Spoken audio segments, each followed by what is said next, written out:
Hello friends, आज की कहानी में आपका स्वागत है। आज की कहानी का नाम है प्यार या प्यास। आइए इस कहानी को सुनते हैं। शहर के बीचों बीच एक आम का बगीचा था, जहाँ पर कभी झूला झूलती थी तो कभी आम खाने का मज़ा लेते हुए एक लड़की, शीला, गोल मुंह, मोटी आंखें, गठीला बदन, उम्र लगभग 16 साल। उसने जैसे ही बचपन को पार करते हुए अपने यौवन में कदम रखा, वह अपने खुद पर काबू नहीं रख पा रही थी। उसकी आंखें देखकर ऐसा लगता था कि मानो कि वो बहुत प्यासी मछली की तरह है, जो अपनी प्यास को बुझाने चाह रही है, मगर शर्म का पर्दा उसे रोके हुए है। वो बाहर नहीं जाती है, वहीं अपनी बगीचे में ही रहती है।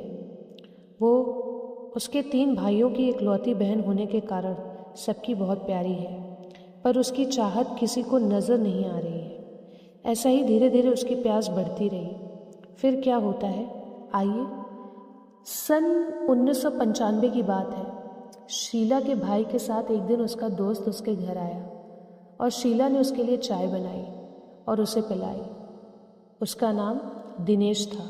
वो लंबा चौड़ा था, दिखने में भी अच्छा था, और वो बहुत सीधा साधा लड़का था। शीला ने उसे पहली बार देखा था और वो उस पर मोहित हो गई। दिनेश जब नहाने गया तो हिम्मत करके शीला ने उससे पूछा कि आप क्या करते हो। दिनेश ने जवाब दिया कि मैं ऑफिस में कंप्यूटर का जॉब करता हूँ। उस दिन बस इतनी ही बात शीला ने पूछी थी। शीला का मन ख्याली पुलाव पका रहा था। राजेश सबसे बड़ा और वो आम का व्यापार करता हुआ, मिंटू और उग्रसेन पढ़ाई करते हुए। एक दिन शीला ने अपने भाई से कहा कि मैं दिन भर घर पर बोर हो जाती हूँ और मुझे कंप्यूटर चलाना भी नहीं आता, तो आप आपके दोस्त से बोलकर मेरे लिए कोई जॉब के लिए बोल दो ना। मैं भी जॉब करना चाहती हूँ। तो उसके भाई ने उसकी बात मान ली और दिनेश से उसके लिए बात करने के लिए बोल दिया। अगले दिन दिनेश घर आया और शीला को अपने साथ ऑफिस ले गया। भाई दिनेश पर बहुत विश्वास करता था, तो उसे कोई ऐतराज़ नहीं था। वो शीला को उसके साथ जाने देता है। खैर, शीला ने तो सोचा था कि वो हो गया और वो ऑफिस में जॉब पर लग गई। वो रोज़ाना दिनेश के साथ ही जाती थी। दिनेश के पास एक स्कूटर था, दोनों उसी पर आते जाते थे। शीला हर पल जब भी उसे दीपक के साथ बात करने का मौका मिलता तो उसे आकर्षित करने में लगी रहती थी। दिनेश इन बातों से अनजान था। उसे पता नहीं था कि शीला के मन में क्या चल रहा है। शीला जब उसके साथ ऑफिस जाती तो बिल्कुल ही चिपक कर बैठती थी। दिनेश को दिनेश को काफ़ी अजीब लगता, पर वो कुछ नहीं कहता। एक दिन जब दिनेश अपने कैबिन में बैठा हुआ था तो शीला उसके पास आई और उससे बोली कि मेरा सर दर्द कर रहा है। दिनेश ने कहा, चलो तुम्हें घर छोड़ देता हूँ। उसने कहा, नहीं, मैं दवाई ले लूँगी, आप बस मेरा सर थोड़ा सा दबा दो, अभी थोड़ा आराम हो जाएगा। शीला ने एक बार फिर प्यार से कहा, प्लीज़ दिनेश। दिनेश ने उसका अनुरोध करने पर उसे चेयर पर बैठाया और अपने हल्के हाथों से धीरे धीरे शीला का सर दबाने लगा। शीला का सर दर्द नहीं कर रहा था, बस उसे दीपक को आकर्षित करना था। बस उसे दिनेश को आकर्षित करना था। दिनेश को इस बात की भनक नहीं थी। दिनेश के हाथ का स्पर्श उसे बहुत सुकून दे रहा था। शीला ने अपनी आंखें बंद की और उसके स्पर्श के एहसास को महसूस करने लगी। फिर कुछ देर के बाद उसने दिनेश के दोनों हाथ को अपनी छाती पर रख दिया। दिनेश को शुरू में बहुत बुरा लगा, पर वो भी जवान था तो उसे भी उसकी छाती पर हाथ रखने में आनंद आने लगा, क्योंकि शीला का बदन गठीला और बेहद खूबसूरत था। शीला चेयर से उठी और उसने दिनेश का एक हाथ उसकी कमर पर रख दिया और दिनेश को कस के अपनी बाहों में जकड़ लिया और एक ज़ोरदार किस उसके होठों पर कर दिया। दिनेश तो बुरी तरह से कांप रहा था खुशी के मारे। दिनेश से लिपटकर शीला को ऐसा लग रहा था मानो किसी बंजर ज़मीन पर शबनम बिखर गई हो। उसने आखिर दिनेश को अपना बना ही लिया था। उसके लिए अब रोज़ रोज़ ऐसा ही चलने लगा। दिनेश को इन सब से बहुत डर लगता था, पर उसे शीला का साथ भी बहुत पसंद आ रहा था। अब दोनों साथ साथ घूमते, बातें करते। शीला के इस एहसास को प्यार कहेंगे या कुछ और, बट वो पहले से ज़्यादा खुश थी। ज़माने का सफ़र ऐसा ही होता है, बहुत ही मुश्किल से मालूम होता है क्या प्यार है और क्या नहीं। जब ऑफिस में कोई नहीं होता उस वक्त दिनेश शीला के करीब जाता था। दिनेश तो सीधा साधा लड़का था, तो बेशक उसे तो शीला ने ही बिगाड़ा था। शीला अब दिनेश के लिए हर बार कोई ना कोई गिफ्ट लेकर आती थी। दिनेश उसको बोलता था कि शीला जी, आप यहाँ पर थोड़ा संभल कर रहो, नहीं तो आपकी बदनामी हो जाएगी। बेचारा दिनेश को कहाँ पता था कि शीला तो एक प्यासी मछली की तरह है। उसे ज़मीन की फ़िक्र फ़िलहाल तो नहीं थी और ना ज़माने की। एक दिन दिनेश ऑफिस नहीं गया, किसी काम में व्यस्त था, तो शीला ने उसे फ़ोन किया। तब वो शीला के भाई के साथ था। तब दिनेश के मन में आया कि ये सही नहीं है, और अगले दिन दिनेश ने शीला से कह दिया कि ये गलत है और मैं अपने दोस्त को धोखा नहीं दे सकता। अब हम ऐसा कुछ नहीं करेंगे और अब हम साथ भी नहीं रहेंगे। शीला को तो मानो टेंशन हो गई और वो काफ़ी उदास हुई।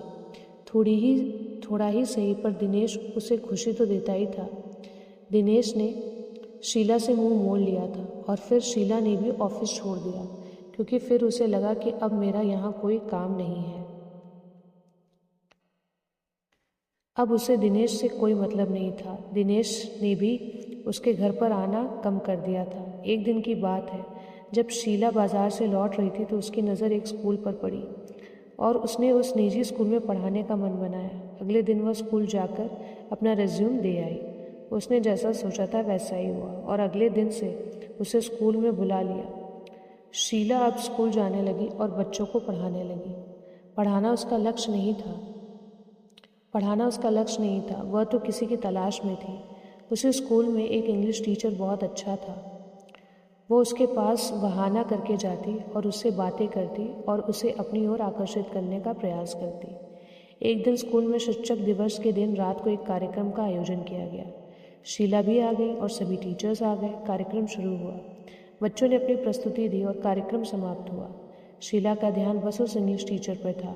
सभी बच्चे अपने घर जा चुके थे। स्टाफ भी अपने घर जाने को तैयार था। शीला ने उससे पूछा कि सर, आपका नाम क्या है? उन्होंने हंस के कहा, मेरा नाम नरेश है। और आपका? शीला ने शर्माते हुए कहा, मैं शीला हूँ। अगले दिन फिर स्कूल गए और प्रार्थना से नरेश सर ने बहुत अच्छी बातें बच्चों को बताई। नरेश सर बहुत अच्छे स्वभाव के थे। शीला के परिवार वालों ने एक मंदिर की मूर्ति स्थापना का कार्यक्रम आयोजित किया था, तो सारे स्कूल स्टाफ को भी आमंत्रित किया था।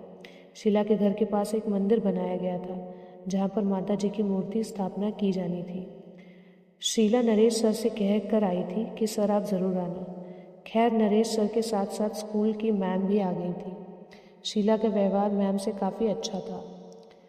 उस दिन में भजनों पर नाच गाना हुआ। नरेश सर के साथ शीला ने भी ठुमके लगाए। उस दिन दोनों बहुत घुल मिल गए। रात को भजन संध्या का आयोजन हुआ और शीला ने नरेश सर से रिक्वेस्ट किया कि सर, आप यहीं रुको। वह रुक गए और शीला के पास ही बैठकर भजन संध्या का आनंद लेने लगे। देर रात को वो घर चले गए। जब शीला स्कूल में गई तो उसने नरेश सर से कहा कि सर, रात को मैं आपके साथ थी तो रात को मेरी आंखों में बस आप आ रहे थे। सर उसकी बातों से बहुत प्रभावित और हंसकर शीला की ओर देखा। शीला ने भी उनके हाथ पर माता जी का धागा बांधा और कहकर, सर, मैं आपको बहुत पसंद करती हूँ, क्या आप भी मुझे पसंद करते हो? नरेश सर कुछ शर्माए और कह दिया कि आप बहुत खूबसूरत हो। फिर क्या था, शीला समझ चुकी थी। अब अगला दिन शीला के लिए पहला जैसा ही होने वाला था जब वो दिनेश के साथ थी। अब वो दोनों घंटों साथ बिताते, बातें करते और बाहर घूमने भी जाते। लगभग 5 साल तक दोनों साथ रहे, खूब मौज मस्ती की। दोनों ही छुट्टी होने के बाद स्कूल में ही रोमांस शुरू कर देते थे। शीला की प्यास की कोई लिमिट नहीं थी। कुछ दिनों बाद नरेश सर की शादी हो गई और वो अपनी दुनिया में मस्त हो गए। इधर शीला की भी उसके परिवार वालों ने शादी कर दी। अब शीला के 4 बच्चे हैं। ना तो उसे दिनेश से, ना कोई नरेश से मतलब है। वे दोनों उसकी ज़िंदगी को कुछ पल बहलाने आए थे और फिर चले गए। ये क्या था? उसका प्यार था, प्यास थी, या जिस्म की भूख? आप ही इसका कोई निर्णय लीजिए। इसी के साथ दोस्तों, अगर आपको ये कहानी पसंद आई तो इस वीडियो को लाइक, शेयर, सब्सक्राइब ज़रूर करें। मिलते हैं अगली कहानी में। धन्यवाद।